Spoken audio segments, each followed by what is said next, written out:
በወጣትነት ቁም ነገረኛ መሆን ይቻላል። በወጣትነት ሀገራዊ ፋይዳ ያለውን ነገር ማሰል ይቻላል። ትልቅ ሰው መሆን ይቻላል።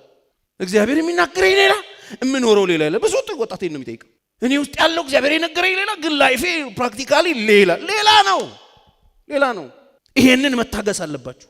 ለዚህ እኮ ነው አሁን ሀገራችንን ምናምን አንባባልም። ሀገራችንን ለማዳን ከተፈለገ ወጣቶች ተነሱ። ወጣቱ ወታደር ብቻ አይደለም የሚሆነው፣ ባለራዕይ መሆን አለበት።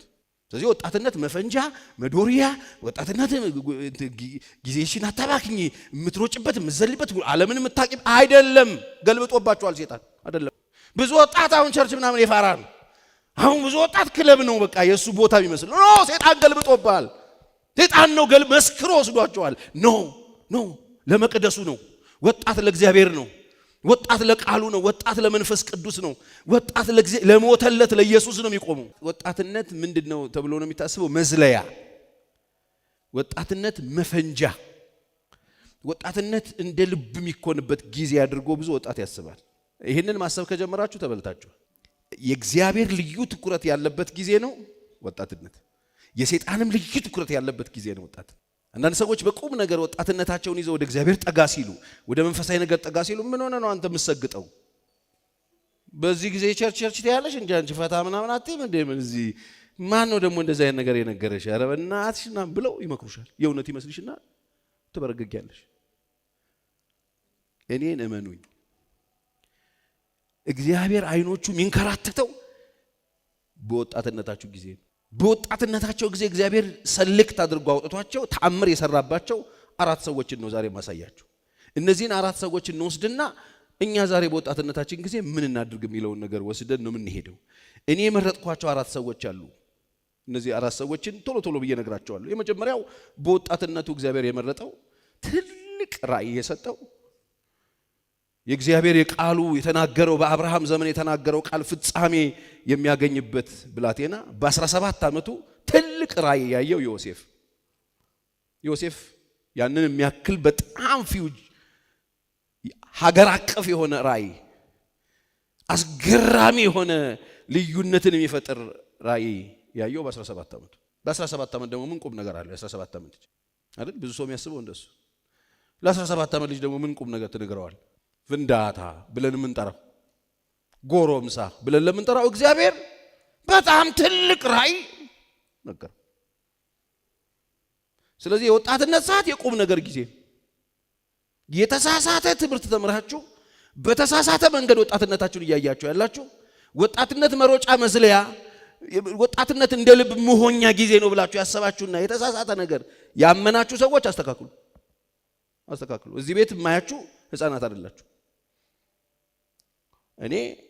ምክንያቱም ይህን ትልቅ ነገር ለመስራት ትልቅ ጤማም ሰውዬ ኮትና ሱሪ መልበስ አይጠበቅብን። እግዚአብሔር ትልቅ ቁም ነገር በልጁ ላይ ጋገረበት። ታዲያ ይሄ ወጣት በህይወቱ ያለፈበት መከራ ይሄ ነው የሚባል አይደለም። ስለዚህ ወጣትነት መዝለያ ጊዜ ሳይሆን ወጣትነት ቁም ነገር የሚሰማበት ለቁም ነገር የሚኖርበት ጊዜ መሆኑን ዮሴፍን ወስዳችሁ ማየት ትችላላችሁ። እግዚአብሔር ነገረው በወጣትነቱ ያለፈበት መከራ በላዩ ላይ የወረደ የመከራ ዶፍ። ወጣት መከራ ያገኛል። ሰልፍ የለም ሞልቷል። ወጣቶኝ እኔ በወጣትነት ለምንድን ነው አስል ነው ምናምን አትበይ አለ። አስል እንዴት ነው የሚታለፈው ነው። ይሄ ብላቴና ካየው ራእይ የተነሳ ሰልፍ ሲነሳበት ከቤቱ ጀመረው መከራን ያበሉት ወንድሞቹ። መጀመሪያ በነገር ነበር የሚተዘጥሱት ከአንድም 2 ጊዜ ህልም አየው ሲላቸው፣ በመጨረሻ የራሳቸውን እንጀራ ጉዳያቸውን የነሱን ደህንነት ለመጠየቅ ሲመጣ ከሩቅ አዩትና ኑ ያበላ ራእይ መጣ፣ እስቲ ራእዩ ይፈጸም እንደው አይፈጸም እንደው እናያለን፣ እንደውም ኑ እንግደለው ተባባሉ። በወጣትነቱ ሞት ታወጀበት። ምን አርጎ የእግዚአብሔር ቁም ነገርን ስላዘለ። በወጣትነት ሰልፍ አለ። ሰልፍ እንዳትፈሩ። ይሄው ይሄ ወጣት ገና ልጅ ነው። በ17 ዓመቱ ያየው ነገር ሞገስ አግኝቶ በአባቱ የልክ መኖር ሲጀምር ወንድሞቹ ጠመዱ፣ ተነሱበት፣ ጠፈጠፉት። ጥፍጠፋውን በህልም አላሳየውም እግዚአብሔር። ህልም ውስጥ የለም ጥፊ። ይሄንን ዋጥ ማድረግ አለባችሁ። ይሄን መያዝ አለባችሁ። ይሄን በጥበብ ማለፍ አለባችሁ። እግዚአብሔር የነገራችሁና የምታልፉበት መንገድ ሌላ የሆነባችሁ ሰዎች እንደ ዮሴፍ ያላያችሁት ራእይ በህልማችሁም በእውናችሁም ያላሰባችሁት ፈተና ውስጥ የምታልፉ ወጣቶች እዚህም እዛም ያላችሁ ብዙ ወጣቶች አላችሁ። ግራ የገባችሁ ከፈተና የተነሳ ወገባችሁ የተፈታ የማይሆን ውሳኔ በህይወታችሁ ውስጥ ልትወስኑ ይወጣችሁ እግዚአብሔር ትልቅ ነገር እያሰበባችሁ ትንሽ ሆናችሁ ልጨርሱ የተነሳችሁ እንድትፎርሹ እንድትጨነግፉ ነው ሰይጣን ፕሮግራም። እንድትጨነግፉ እንድትፎርሹ ከሩቅ ብቻ አይደለም ከቅርብ ከቤት ይነሳባችኋል መከራ። እናትሽ መከራ ይሆናሉ ተጎልተሽ ይላሉ ይጀምራሉ። አባት ይነሳባል። ወላጆቻችሁ አጠገባችሁ ያሉ ሰዎች ወንድም እህቶች ይነሱባችኋል እንድትጨነግፉ። የተነገረው በህይወታችሁ እንዳይፈጸም ዛሬ የብዙ ወጣቶች ፈተና እኮ ይሄ ነው። አጠገባችሁ ያሉ ሰዎች ሰልፍ ይነሱባችኋል። እንዲጨነግፉ የሚያደርግ ድምጾች አሉ ከየቤቱ ከየጓዳው የሚወጥ ከወላጅ ከወንድም ከእህት ከስጋ ቤተሰብ ከቅርብ ከሩቅ አልፈ እንደምንም ስትወጣ የከተማ ዝሙት አለ። ዮሴፍ እንዴት ኖረ? ለእግዚአብሔር ነው ምኖረዋል። እንዴት አድርጌ ይሄንን ኃጢአት በማፊት በእግዚአብሔር ፊት አደርጋለሁ ብሎ አለፈ። ጀግናው ዮሴፍ፣ ወጣቱ ዮሴፍ፣ ለእግዚአብሔር የተለየ ዮሴፍ፣ እግዚአብሔር ይገባዋል እኔ እድሜ ያለው ዮሴፍ ወጣትነቱን መስዋዕት አረገለት ለእግዚአብሔር። ዋጋ ለመክፈል ሬዲ ሆነ። ወይኒ ለመጣን ሬዲ ሆነ። ለመጎሳቆር ሬዲ ሆነ። ለምን? ለእግዚአብሔር ላየው ራእይ። ምን አላችሁ ብታዩት? የምትኖሩለት ነገር አላችሁ? ዛሬ ብዙ ወጣት ራእይ አልባ በየሰፈሩ የሚፈነገል ሆነዋል። ሁሉም ፎከስ ያደረገው እናንተ ላይ ነው። መንግስት ፎከስ አድርጓል፣ ጉልበታችሁ ይፈለጋል። ሰይጣን ፎከስ ያደርጓል፣ የእግዚአብሔርን መንግስት አፈርሱለታላችሁ። እግዚአብሔርን ፎከስ አድርጓል፣ መንግስቱን ትሰሩለታላችሁ። የእግዚአብሔር ቃል ብርቅ በነበረበት ጊዜ ለእግዚአብሔር መቆም ይቻላል ነው የምትለን ፓስተር ቸር ይቆማል። ራእይ ብርቅ ነበር፣ ራእይ የለም ነበር። ብዙ መረን ሰዎች ነበሩ ሳሙኤል መቅደስ መጥቶ ሲሰጥ። ትልልቆቹ ሰዎች ወድቀው ነበር ሳሙኤል ሲመጣ። እነ ኤሊ ፎርሻው ነበር ሳሙኤል ሲመጣ። መቅደሱ ረክሶ ነበር ሳሙኤል ሲመጣ። መጽሐፍ አገልጋዮቹ ምናምንቴዎች ነበሩ ይላል ሳሙኤል ሲመጣ። ባለጌዎች ነበሩ፣ አመንዝሮች ነበሩ ይላል መጽሐፍ ቅዱስ። በዛ ሁኔታ ውስጥ ቆመ ትንሹ ልጅ በወጉ እንኳን እግዚአብሔርን ሳያቀው ለእግዚአብሔር ቆመለት። ሂዱና አንብቡ። እግዚአብሔርን አያቀውም ነበር ግን ያገለግለው ነበር ይላል መጽሐፍ። ሞገስ አልባ እንደ ዘንድሮዋ ቤተክርስቲያን ሞገስ አልባ በሆነበት ጊዜ ነውር በተሸከምንበት አይደገኛ የሞራል ጥያቄ ባለበት በረከስንበት በጣም ቺፕ በሆንበት ሰው እማኝነት ባጣንበት ጊዜ ለእግዚአብሔር መቆም ይቻላል ነው የምትለን? ይቻላል። ለእግዚአብሔር መለየት ይቻላል ነው የምትለን? ይቻላል። ስለዚህ ወጣቶች በደንብ ስሙ፣ ይቻላል። ይሄው ሳሙኤል ሂዱና ምዕራፍ 3 ቁጥር 19 ጀምሮ ተመልከቱ። ሳሙኤል አደገ ይላል መጽሐፍ ቅዱስ። ሳሙኤል አደገ የት? ምናምንቴዎች ያሉበት ሰፈር፣ አመንዝሮች ያሉበት ሰፈር፣ ማታ ዝሙት አድረው መተው ጧት መቅደስ ውስጥ እናገለግላለን የሚሉ ሰዎች ባሉበት ዘመን፣ ነውረኛ ሰዎች በነበሩበት፣ ሌቦች በነበሩበት ዘመን፣ ሌቦች እየሰበሩ የሚዘርፉ የእግዚአብሔር ለመስዋዕት የሚቀርበውን የሚበሉ ሰዎች በነበሩበት ዘመን ሳሙኤል አደገ። ሳሙኤል ይላል መጽሐፍ እግዚአብሔር ይገለጥለት ነበር። ለሳሙኤል እግዚአብሔር በቃሉ ይገለጥለት ነበር ይላል። ይገርምሃል። ለሳሙኤል እግዚአብሔር በቃሉ ይገለጥለት ነበር። በጠፋበት በሴሎ መቅደስ እግዚአብሔር መምጣት ጀመረ። ከሱ የተነሳ ወጣትነት መዝለያ አይደለም። ወጣትነት መሞካከሪያ ጊዜ አይደለም።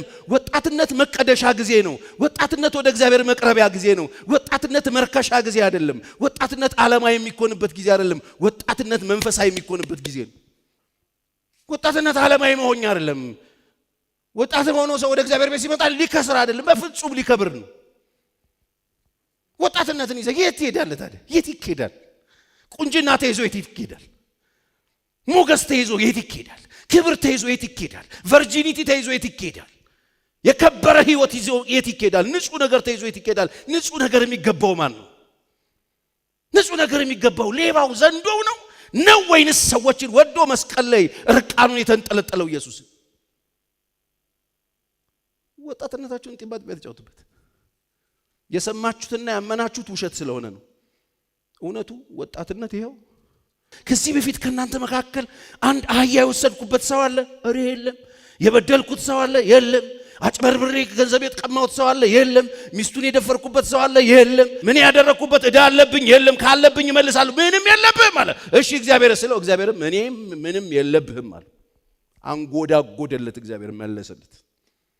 ይቻላል። 80 ዓመቱ አይገባም። እግዚአብሔር እድሜ ከሰጠሽ ሰላም ነሽ። እስቲ አሜን በይ።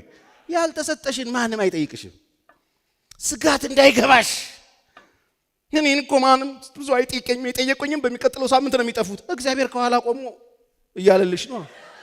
የነገ ገዳይሽን ቁም ነገር ነው ማውራሽ። እንደዚህ ብዥ ያለባችሁ እህቶች በቃ እንጀምራለን፣ ሁለቴ ምናምን ሻይ እንጠጣለን፣ ከዛ ጠፈት ስልኩንም ጠፈት።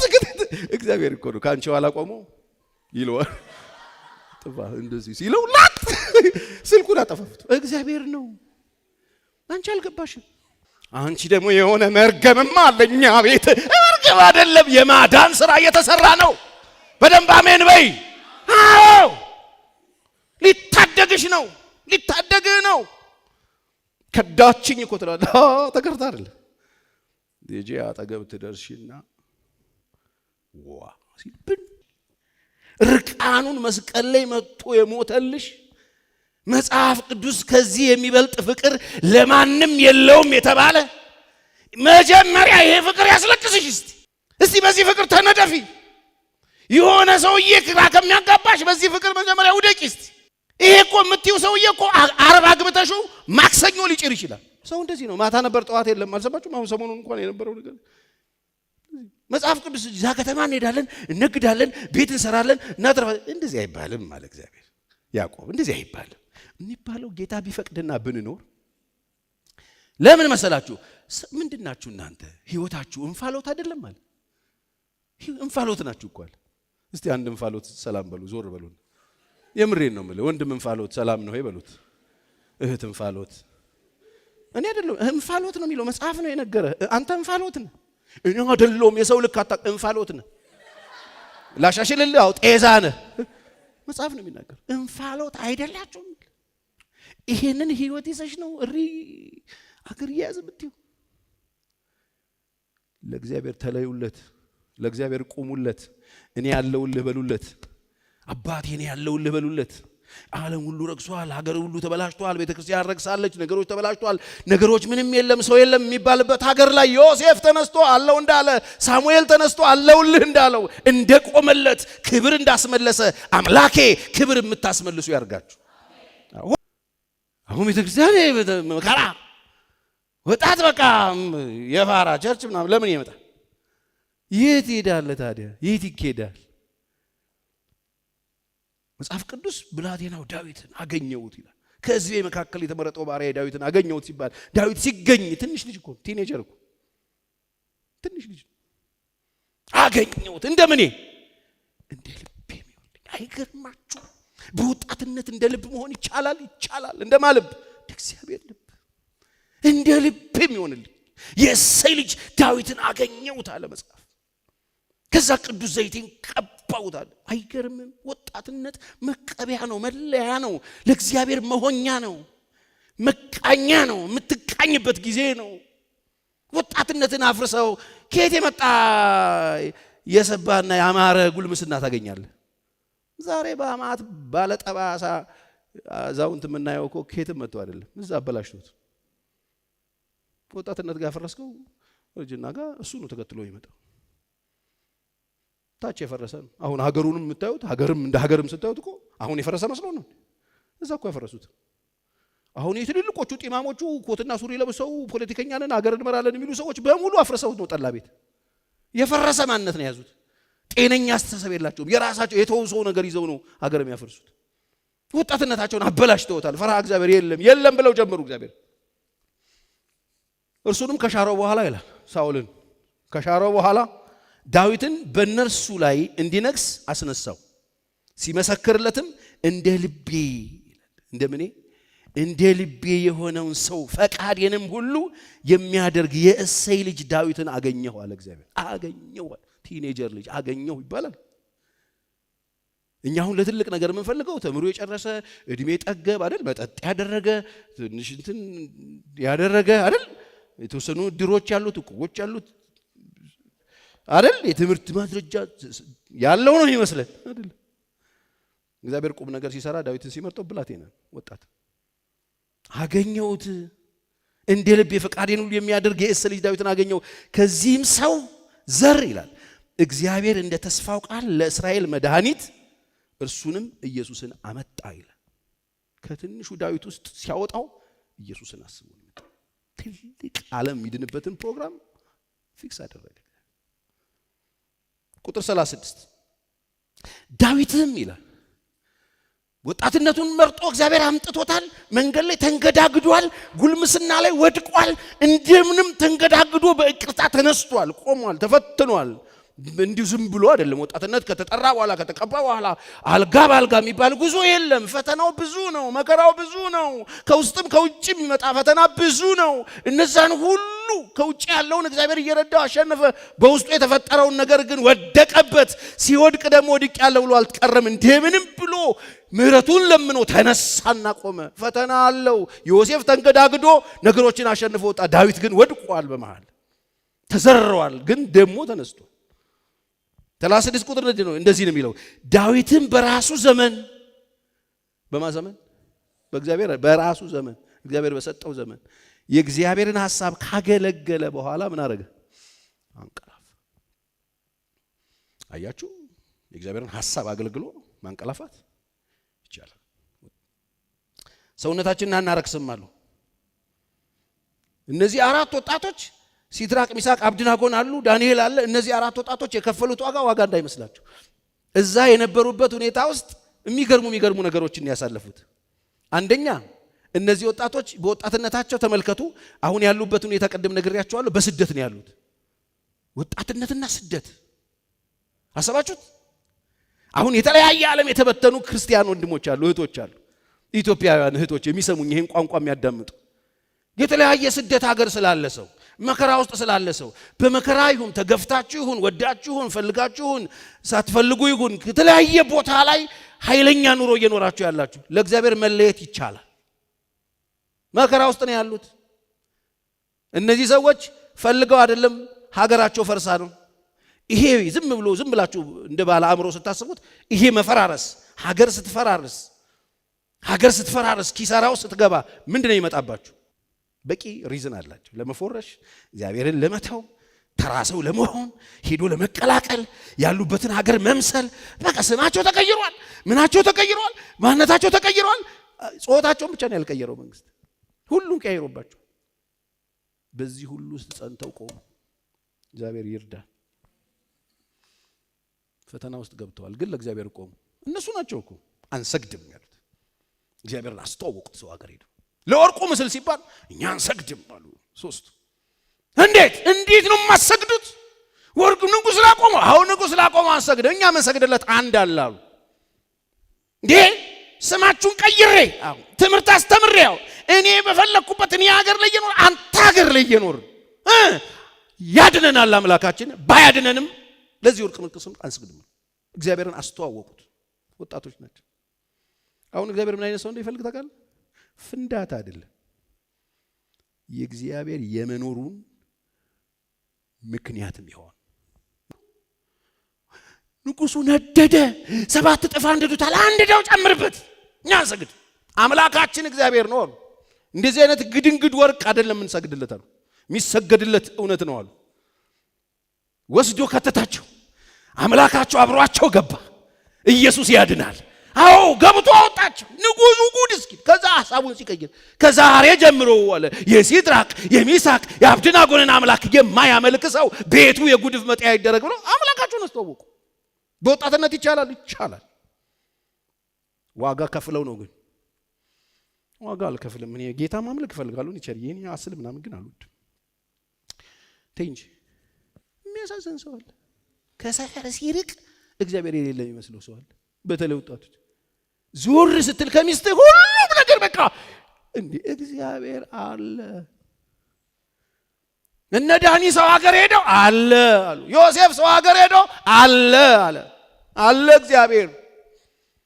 በሲኦል ወደ ጉድጓድ ቦርድ አንተ በዚህ አለ፣ ወደ ሲኦል ቦርድ አንተ አለ፣ ወደ ሰማይ ቦት አንተ አለ ነው ያሉት። እነዚህ ወጣቶች ለእግዚአብሔር ሲቆሙ እግዚአብሔር አለ በሉ እናንተ ሰዎች እስቲ በሉ በቃ አልበለው ከዛስ ዳንኤል ይሄ ሁሉ ጊዜ ምን ምትለው በሉልኝ መቼ ሁሉ ጊዜ አይገርምም ወጣት ሁሉ ጊዜ ነው እግዚአብሔርን የሚያመልከው ሁሉ ጊዜ የምታመልከው አምላክ ከአንበሶች አድኗል ሲለው አዎ ንጉሥ ሆይ ሺህ ዓመት ንገስ በአምላኬ ፊት ቅንነት ተገኝቶብኛል አልጎዱኝም አለ አንተንም ደግሞ ስላልበደልኩ አለ ናውጣ ዳኒ አምላክ ነው ትክክል አስባለ በቃ ተነሱና ቆሙ አለ እግዚአብሔር የሚፈልገው ከእጁ እየበላ ከእጁ እየጠጣ የሚክደውን ትውልድ አይደለም የሚፈልገው እግዚአብሔር የሰጣችሁን አየር እየተነፈሳችሁ እየወጣችሁ እየገባችሁ እሱ የሰጣችሁን እስትንፋስ እየተጠቀማችሁ እንዴት ትክዱታላችሁ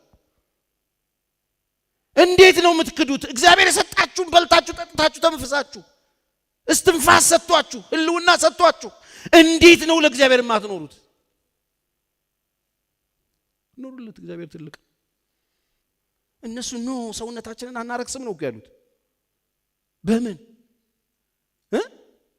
በምግብ አሉ ከምግብ ይጠነቀቁ ነበር ወጣቶቹ እንዴት ከምግብ ተጠነቀቁ አናረክስም ይሄ ከጣዖት ጋር ምናምን የተገናኘ ምናምን ደም የፈረስ እግር ኩቴ ምናምን ነው አናረግም እኛ ለእግዚአብሔር ነው ምን ኖረው አሉ አንቺ ከዝሙት ራስን ጠብቂ ከእንደዚህ አይነት ከሚያረክስ ነገር ራስን ጠብቅ ከዲፕኪስ ከምናምን ራስን ጠብቅ ከሚያረክስ ከፎን ሴክስ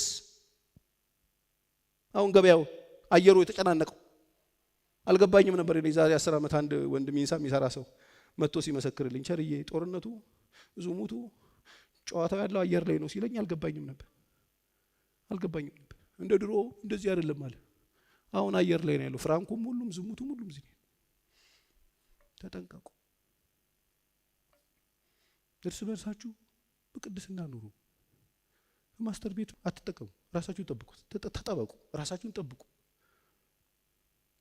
ግል ወሲብ የምትፈጽሙ ሰዎች ማንም አላያችሁ ግን እየረከሳችሁ ማአት ሰው አይምሮ በሽተኛ እየሆነ እኔ ስላለኝ እኮ ነው ማወራላችሁ በሽተኛ የሚያገል ራሱ ድምጽ የሚሰማ ብቻውን የሆነ ድምጽ የሚሰማ እግዚአብሔርን ስደብ የሚል ድምጽ የሚሰማ የምሬን ነው ማወራላችሁ አዲክሽን ውስጥ ገብቶ ሰውነቱን አርክሶ አይምሮውን አርክሶ ህሊናውን አርክሶ አካሄዱን አርክሶ ስጋውን ሁሉ ነገሩን አርክሶ አይኖርም እንደሱ እነዚህ ሰዎች ከመብል ራሳቸውን ጠብቁ እኛ ከምን እንጠብቅ ከዝሙት ነግሬያቸዋለሁ ስውር ኃጢያቶች ከእግዚአብሔር ጋር ያለውን ኮኔክሽን ነው የሚያበላሹት ኮንፊደንስ ነው የሚያሳጡት ክብረ ቢስ ነው የሚያደርጉ ነውረኛ ነው የሚያደርጉ ይሄን ነው ማን ይንገር ይሄ ሲነገር የሚናደዱ ሰዎች አግኝታችሁ ከሆነ አጋንንት ያስነሳቸው ሰዎች ናቸው ሰው እንዳይድን የሚፈልጉ ሰዎች ናቸው በእንግሊዘኛ በአማርኛ የሚያወሩ አገልጋይ ነን የሚሉ ሰዎች አሉ ይሄ ምንድነው ሌላ ትምህርት የለም እንደ ወንጌል ምናምን የሚሉ ሌቦች አሉ ተጠንቀቁ መንፈሳዊ የሚመስሉ ሌቦች አሉ ራሳችሁን ጠብቁ እንኳን ሀገራችን ላይ ሆነን በስደት ምድር ምንኖር እንኳን ቢሆን ለእግዚአብሔር መኖር ይቻላል ይሄው እነዚህ ምስክሮች ናቸው ለእግዚአብሔር ኖሩለት ተቀደሱለት ቆሙለት አስከበሩት ስሙን አስነሱት ማን ነው ዛሬ ተነስቶ እግዚአብሔር አለውልህ የሚል ሰው አለ እኔ አለውልህ የሚል ዮሴፍ ለዚህ ቤት ከኔ የሚሻል ሰው የለም አለ ሰው አገረው እነ ሲድራቅ ሚሳቅ አብደናጎን ህዝብ ሁሉ በጅሮ እንዱ የለ ትልቁ የለ ትንሹ የለ እነሱ ብቻ አይደለም እኮ በግዞት የመጡት ባቢሎን ዘመዶቻቸው እኮ አሉ ቤተሰቦቻቸው እኮ አሉ ሁሉም እኮ አጎቶቻቸው እኮ ምናምን አሉ እኮ ሁሉም እኮ ተደፍቷል ኖ አሉ ኖ እንዴ ኖ ስንርቅ የሚጠፋ አምላክ የለንም ይሄን አልተማርንም በልጅነታችን ስንርቅ የሚጠፋ አምላክ አይደለም ህያው ነው የሚኖር ነው ዘላለማዊ ነው የሚከበር ነው ስግደት የሚገባው አምልኮ የሚገባው መፈራት የሚገባው የሚወደቅለት እሱ ብቻ ነው አሉ ሰው ሀገር ሆነው 3 ወጣቶች ተነስተው ሰው ሁሉ ሰግዷል ማለት ይችሉ ነበር አጎቱን አይቶ መስገድ ይችል ነበር ቤተሰቦቻቸው አብረው የተጋዙትን ዘመዶቻቸውን አይቶ መስገድ ይችሉ ነው አሉ ወጣቶች ናቸው ዛሬ የትኛው ወጣት ነው ለእግዚአብሔር መቆም ይፈልግ አላችሁ ይሄው ከተማው ተሰጥቷል ራቁት አንድ ፊደል ስነካ ማአት ነገር እዚህ ውስጥ ማግኘት እንችላለን። ማአት ቆሻሻ። በዚህ ውስጥ እግዚአብሔር አለ የሚያስብል ትውልድ እግዚአብሔር ይፈልጋል። እግዚአብሔር ይርዳ።